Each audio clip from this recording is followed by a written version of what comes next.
Today's lesson on life is love don't live here no more. Sometimes relationships just don't work out. You have to go through a divorce or a separation, and it can be a very emotional time. But one thing's for sure, you better get your mind right. There's some things that you need to get in order if you're going to go through this process and come out okay. Today, I am so happy to have with me a very special guest, attorney Henry Schwan from Norfolk, Virginia. Please give him a hand. Mr. Schwan, I've known Mr. Schwan for a very long time, and I met him, I was about 20 when I started working with you. And Mr. Schwan and Attorney Cahill and Mary Lou are my work family, and I still love them just the same, and we keep in touch. And so I'm super excited that he's here. His specialty is family law, but I'm going to have him talk about his services in just a second, but I wanted to say how grateful I am on television for you being a part of my life. All of my students will hear me mention at the beginning of the semester, I always mention how I got started in psychology and my love for keeping people together. That's because Mr. Schwan specializes in the opposite. And so we're going to talk about that, but he has a heart for family. And so Mr. Schwan, welcome to the show again. Well, thank you. you For having me. It's so great to be here with you. Thank you. And so how long have you been practicing law now? Come September will be 60 years. Wow. Not 30, 60 years. That's amazing. And I remember they affectionately call you the bear. Well, they used to do that. But now that I've got what hair I have left and it's gray or snow-colored, I've mellowed a little bit. I remember when Mary Lou... And that's a good thing, because It is. I think the older we get, the greater life's experiences are, Yes. and the more we learn from those. Exactly. And you've certainly taught me a lot, and you've helped so many people in the community in Norfolk, Virginia Beach, Suffolk, this whole area. And so I wanted to have you here to share some of that wisdom with our audience. And so what legal services are you offering these days? Well, it's a lot of mediation. Okay, that's good. Which I think is a marvelous thing. Yes. And most lawyers are into that now instead of duking it out in the courtroom. Yes. Which is harmful to the family in general, even though the family is divided. Yes. It's not a good thing for the children in particular, Yes. no matter how old they are, to see their parents in a situation like that. Exactly. So I love that, because mediation, that way, if it can be worked out, it can be worked out. Yeah. So divorce lawyers can be great. You see this great man, okay? I want to point that out. And so one of the questions I get, people are thinking about divorce and they want to know, like recently I had a question about the difference between an annulment and a divorce. Can you speak to that real quick? Well, a divorce recognizes the validity of a marriage when it was celebrated. Okay. And a divorce unties the knot, so to speak, which was bound in the marriage ceremony. An annulment can either be a void marriage, void from the beginning. For example, if one of the parties to the marriage already has a living spouse from whom he or she is not yet divorced. Yes. It's a void marriage. And there are other types that are voidable, but that gets a little more complicated. But, Exactly. Yeah. And I want people to look into that information, because I think a lot of people are not educated about annulments and think that they can just sort of get out of a marriage. Like, I got in, I can jump back out. It doesn't work that way. There are certain actual certain things. It has to be, as Mr. Schwan mentioned, you're already married. It has something to do with if you're underage or incompetent, those types of things. And so do your research. You just can't jump out as soon as you jump in. And so that moves me forward to talking about the importance of having a separation agreement. Is that something you think is important? Very important, and most lawyers try very hard, either through mediation or through four-way meetings, as we call them. Okay. That's the two people and the two lawyers. Okay. Four people meeting and getting their heads together, seeing if they can come to a common meeting ground. It makes it so much better if people can arrive at a written agreement. Yes. And judges like that as well. I still tell people that judges like that. That means they don't have to fight for you. You know, this is some things that you can work out, you know, where your child's going to go to school, who he's going to stay with, or where she's going to go after school. I think lawyers like that too. Well, it's so important that the two people involved, they know their situation and they know their spouse's situation and the situation of the children. Okay. And they are the best people. They have the best knowledge Exactly. of putting a arrangement together with common ground that both sides can live with, rather than having a judge who doesn't know anybody Exactly. shoving something down somebody's throat. Exactly. And in an hour or two or in a day or two. Exactly. Whereas these people know their own circumstance better. Exactly. I love that. And so, because it can be really kind of a dirty and long process. And so people often ask the question about the difference between a contested and an uncontested divorce. And everyone wants the uncontested. Absolutely. But can you shed a little light on the difference between the two? Well, contested is a contest, as it says. And it's a contest all the way through to the judge signing the final divorce decree. Mm-hmm. And sometimes with some people it doesn't end there. Yeah. Because in Virginia, a person has an absolute right to appeal to the Virginia Court of Appeals, which is an intermediate court, court in Richmond. There's no new evidence taken, but it's decided on the basis of what the trial judge heard and whether the trial judge made any mistakes. Okay. And some people insist on doing that, whether they have a good case, bad case, or indifferent case. And it goes on and on. Yeah, and especially when that emotional stuff is still driving people to push through and make it long and drawn out when, you know, there's really no argument. But uncontested is better if you can, you know, you both agree and it's over. However, you can always try and get marriage counseling. But if it doesn't work out, you know, you call Mr. Schwan. And so now I just wanted to ask a couple of those things. And the contested is very expensive. It is very expensive. So dollar-wise, it's many times it makes no economic sense at all. And it's just, you know, helping the lawyer's retirement fund, if you will.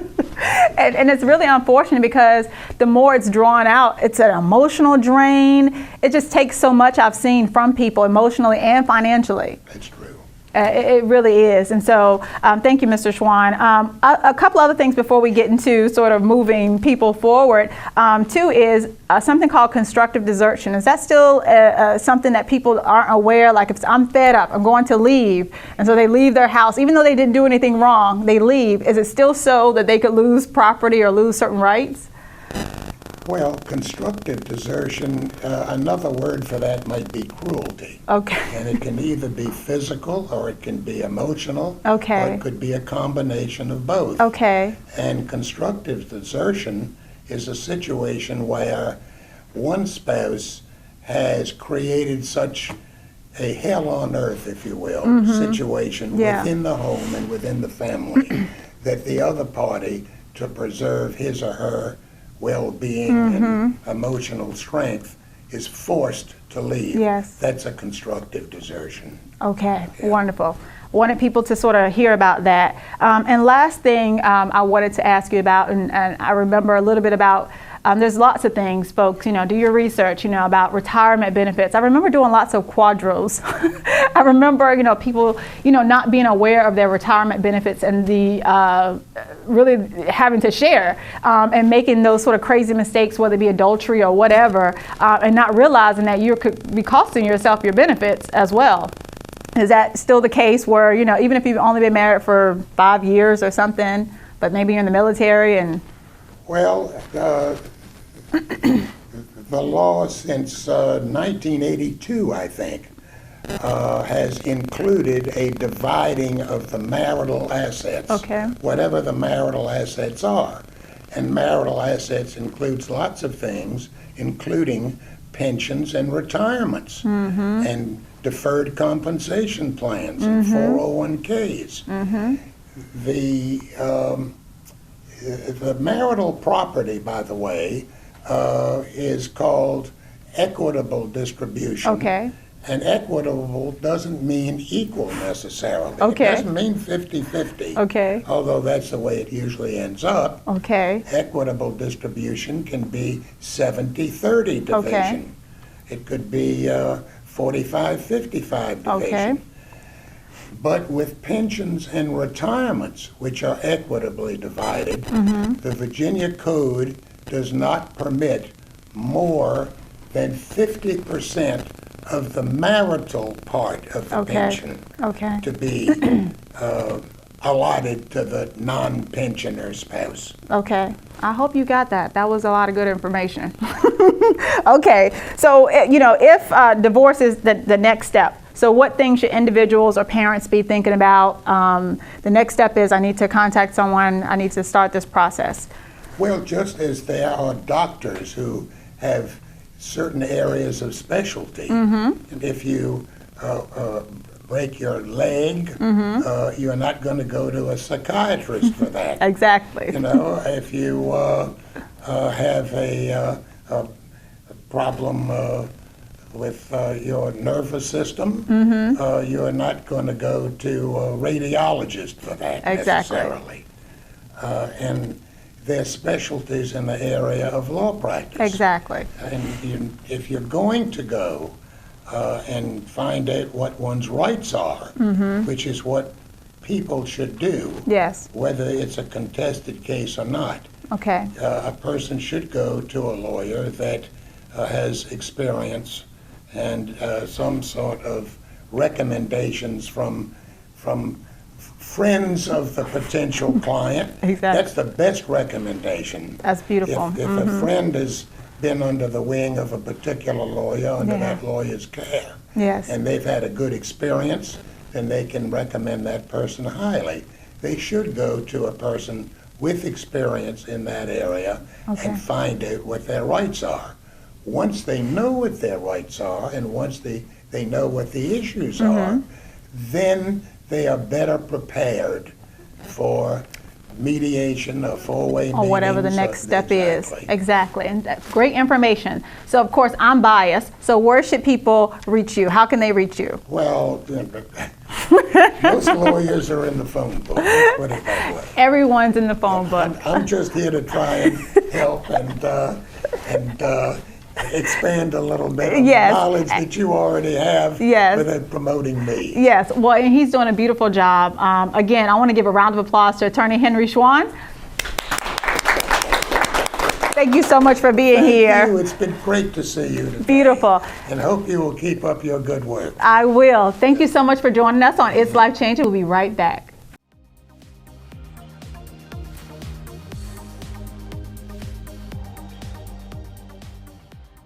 Time for me to speak into your life. Today I want to talk to you about where did the love go? Okay, intimacy. We have to talk about intimacy. There's a difference between emotional intimacy and sexual intimacy. We have to talk about those two things because they're important. But one is more important to men and the other is more important to women. So we need to talk about that today. And we're going to end with gratitude. Why do women limit or stop having sex with their partners? We're just going to jump right into it, okay? There's no need because I'm going to make this short and interesting for you, okay? I want you to understand that there are sometimes people stop putting effort into their relationship. They think that certain things aren't important. Men stop doing certain things in a relationship. They're not helping out. Women stop, having that type of sexual relationship with their husbands. But how can you both still have what it is that you desire? Because I know what it is that you desire. Let me tell you, men want more sexual intimacy. Women want more emotional intimacy. What does that mean? Let's talk about that. Okay? He wants her time, her respect, and her loving. Okay? She wants his heart. Okay? Also his time, but also his attention. Okay? She wants to know that you're looking at her. Maintaining intimacy. I want to give you these 3 tips for maintaining intimacy. And again, if you want more of this, you can always get it in any 3 of my books. I always talk about maintaining relationships. But tip number 1, make coming home the best part of the day. It should be a place of peace. I should look forward to wanting to see you, wanting to come home. And so you shouldn't be starting arguments or giving what we call honey-do lists as soon as someone gets into the house. You should embrace each other with a hug or a kiss. Coming home should be fun. You shouldn't be rushing around and lots of stress going on. It should be peaceful. Make coming home the best part of the day. Tip number 2, understand that your spouse or your significant other is watching you. That goes for the men and the women. And most of the time, women think that their man is not watching them. I want you to know he's watching you. Okay, and she's watching you. So don't not dress up. Don't not put on that nice smelling cologne or perfume. They're watching you. They want you. Tip number 3, I want you to walk with confidence. Okay, now after you've done tip number 1, make coming home the best part, that's sort of broad. Tip number 2, letting you know he's watching you. Every once in a while, you just need to drop something, ladies. Just drop something. Okay, you'll get that later. Okay, and tip number 3, walk with confidence. Whenever you're out and about. Now, everybody who knows me, I probably can be recognized for my walk. I can't help it. Okay, but you need to make sure that it says something about you. When you're walking, that goes for the men and the women, okay? It should be sexy. It should say that I'm a confident person. I believe in me. You should not be walking in lack of confidence. That doesn't say anything about your relationship. You know, it says more about you. And if you're not happy, other people can't be happy with you. An attitude of gratitude. One of the things I want you guys to know is to have gratitude for all that you have. I know sometimes you're always thankful for maybe what God does for you and what he brings into your life. But ask yourself, when was the last time you were happy that your spouse did something and they asked that they can do it later and you said, I need you to do it now? I want you to know they may not come, okay, when you ask, but they're always on time. Thank you so much for watching It's Life Changing and another episode of Speaking to Your Life. I will be back with you next month. Thank you so much for watching our show. I have more on relationships. If you want more, pick up the book, okay? God bless you. I love you guys.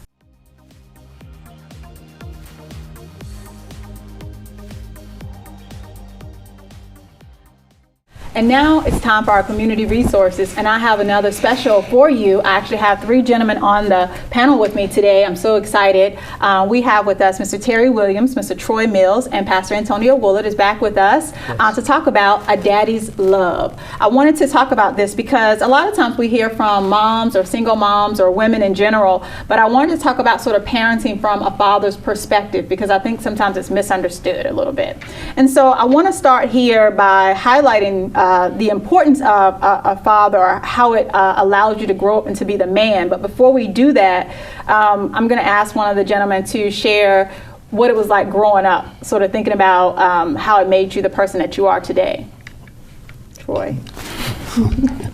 Growing up for me was typical in a sense. My parents separated when I was probably in the 5th grade, I think. Okay. And I recall that because it was like I guess you would say a pivotal moment in your life. Mm-hmm. And it's sad to say in 5th grade, but still, it just made me realize because my mom and dad separated and we moved from what you would say probably middle class to low income housing. Which is normal, it happens. Yeah, my mom took care of me, my sisters, and 2 of my nieces. Okay, so 4 of you. 5. 5, okay, wow, right. Okay. 2 sisters and 2 nieces, and myself. Plus you, yeah. Being the only male in the house, I just paid attention to my mom, probably made me grow closer to my mother. And I realized, that she really wasn't making enough income to support all of us. So, and probably in the 8th grade, I think I got a job. Luckily, I was a big kid. I got a job, so I was able to help. But it was just things that, at that time, it just made me realize me and my mom started to grow closer. Mm-hmm. We had more in detailed conversation, which helped me grow up a lot faster, maturity-wise. You started to become that man of the house. I had to. In a sense, I had to. Yeah. And I remember one thing you telling me, we don't have to talk in detail, but about knowing how much your mom made. Exactly. I don't mind sharing that. She left one of her check stubs on the kitchen table, and I, curious, because you always a kid, you was, why can't I have, why can't I have? So I looked at her check stub and I seen that she only made like $300 every 2 weeks for all 5 kids. I'm not old, but I know math, and that doesn't add up. So it made me respect her more because, you know, she didn't quit on us. Exactly. And it made you work harder. So Exactly. Thank you so much for sharing that personal story. And because that story is for a lot of young men, they feel like they have to be the man of the house. And I know probably you guys talk about this in the churches. And we try not to tell young men this, but there is that sense of urgency that I need to grow up, that I need to be the man of the house and help out my mom. And so what things did feel like you needed to do growing up? Like as a young man, did you feel like you had that freedom growing up with or without your dad? I think that every man that's growing up needs a father figure. I come from a family, my mom had 12 kids. Wow. I'm the last of 12 kids. My mother and father was never married, but my mother and father was in the home. Okay. My father didn't work at the time that I came on the scene. Okay. He was in his early 50s. My mom was in late 40s when he had me. So I'm coming around a little one and saying, okay, what do I do as a little boy, or what do I do as far as being a man? So it was difficult for me because I didn't have that role model as a father figure. Okay. But I always was talk to my dad and say, okay, why is this, why not that, why you're not this, why you're not, we're going fishing and all that. But I had some brothers that were there, and they said, you know, our dad's of age, he can't do the things that he ought to do. Okay. So that's why we're here. Okay. So I thank God for the church. Definitely. You know, because after going through church and living through that, and God has sent people in my way, as far as my pastor and friends. Beautiful. To show me how to be that man. Exactly. Yes. Which brings me to, how does a dad parent differently than a mom? That's tough. Yeah. Well, there's no books written on parenting. I think that you have to make covenant with your children, just like my wife and I made covenant with God. He's the centerpiece of our lives, but everybody is not a believer. So coming up, when my story is similar to my brother's story here, where my mother and father divorced when I was 10 years old, so I was raised by women. Okay. And but I guess the male role model figures were like my grandfather or some of my uncles. Yeah, and but still, I don't think there's any books written on it. I think you have to kind of. It has to be patterned for you. Let me put it like that. Well, I ask because I want people to see that there is a difference. Sure. And I think that when fathers don't know, it's important to lay out. And when moms don't know, it's important to lay out because it can get in the way of your communication. It can get in the way of your relationship. Because when you throwing the baby up in the air, what is mama saying? Stop. Yeah, Stop! Don't do that. Right. He gonna fall. He gonna hurt himself. And what happens? The kid comes down. He hit his head or something. And he's like, ooh, you know. Little boy is actually jumping off the bed. And why are you doing that? Why? No woman can ever understand that. Right. But a father can understand that. Yeah. And so I wanted to sort of, highlight that there's something about a daddy's love, whether it be for his little girl or whether it be for his sons. And so as you're thinking about the fathers that you are today, what are some things that you try to incorporate into being a father to your daughter, to your sons, to your children today, that, because of who you are, what do you try to instill in them? If I can get one or two things from each person real quick. Okay. Well, I try to instill in my children. I have a son that's 24. Okay. It's Terry Jr. and my daughter, she's 9, 15 years apart. But I try to instill it in love, let them know that I was there, that I'm there, still there. My son is 24, is out of the house, lives in Norton, Virginia. Okay. And he knows that I'm just a phone call away. Beautiful. That I'm still there for him. Okay. That I still love him. Okay. And in spite of what he does, they always love him. Now my daughter, on the other hand, is different because that's a heart, soft spot for me because always for daddy. She knows that, yeah. So she know how to gets me to do a lot of things that I normally wouldn't do. So okay. But just the love, and caring and sharing. Okay. All right. I mean, I like you said, there's no book written on it, so you just can go from you have to give a kid what you have. And what only thing I've ever known is work. So I always try to instill in them, of course I love them and all those things too, but I just try to instill in them a work ethic. Okay. That's what I've always had. That's what my parents had. Even I learned that from my own father. Yeah. Sure. The work ethic. Always go out, work. You don't have to ask anyone for anything. Earn your keep. Okay, I love it. Okay. Good, yeah. Well, I think what I've instilled in my children is just to be yourself, learn to love yourself as well. It's just like what I'm doing with the young children now in the Quantum Leadership program that we're doing. We teach them basically how to love themselves, because in order to love God, you have to love yourself in order to love others. And so if you instill those things, be genuine. Be genuine, but be yourself. Exactly. And and the love piece, we always want to push that love on them, show them that we're there to love them and things of that nature, but we want them to be themselves. Yes. Thank you, gentlemen. Give them a hand again. Again, I wanted to highlight a daddy's love, and so I want to encourage the men who are watching, who are fathers, don't assume that your kids know that you love them. Show them that you love them. Go and get them, spend time with them, just hang out, do nothing. Most kids tell me they would rather do nothing with dad, but they want that. They want to hear that you love them. And to the kids, we want to say that, if you were my kid, I'd say I love you. I want to spend time with you. We know that you want to hear that. So sometimes you don't always get that from your parents, but know that your mom and your dad, they love you. God bless you, and thank you so much for tuning in for another episode of It's Life Changing. Thank you so much.